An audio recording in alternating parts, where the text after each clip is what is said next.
hiểu cho cô nhé. Okay. So, hello, Khánh Linh. Hello, say hello to Miss Annie, please. Con chào. Hello. Okay, Linh, how are you today? How are you today? Are you bad or good? Good. Good. Okay, you have a test today, right? Yes. Yes. Okay. So, the first part, can you introduce about yourself? Con có thể giới thiệu bản thân của mình không? What's your name? How old are you? Where do you live? What's your name?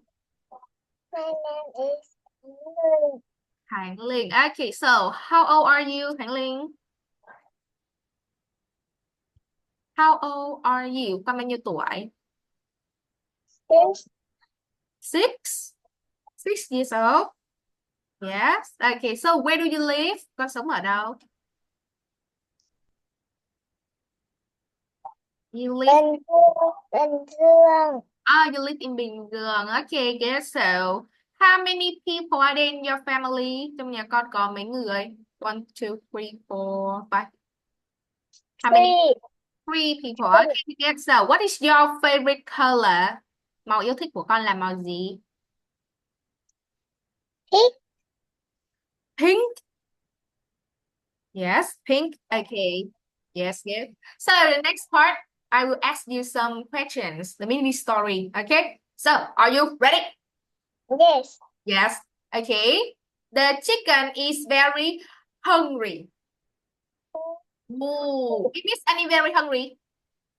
No. It's sexy Khánh Linh very hungry. No.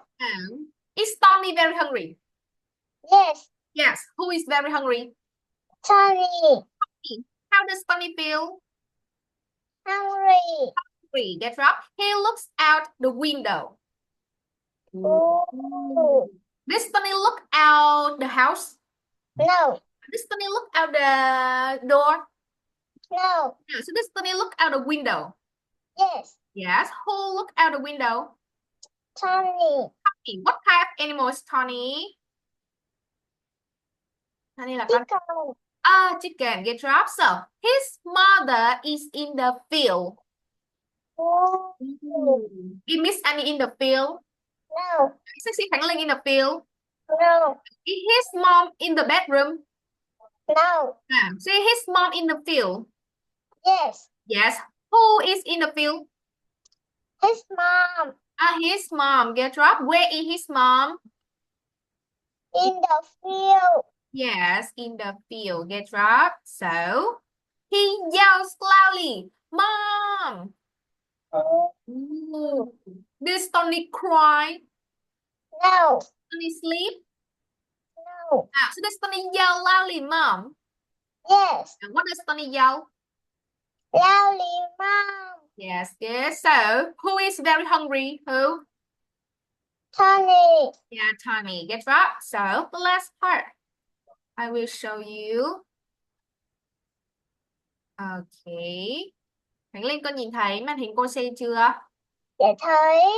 Ok, nhiệm vụ của con là đọc thật to bài này lên cho cô nào. Ok, let's start. Chicken. Chicken. She into the kitchen. She open a can of crocodile soup. Yes. She poured She poured the soup into a into a bowl and and calls Tony called Tony to the to the table. to the Tony yells. Tony yells, "Thank you, mommy." And he Eating. starts eating the crocodile soup. Yeah, he starts eating the crocodile soup. Good job, Khánh Linh. So this is the end of your test today. Yeah, and goodbye, Khánh Linh. Goodbye. Okay, goodbye.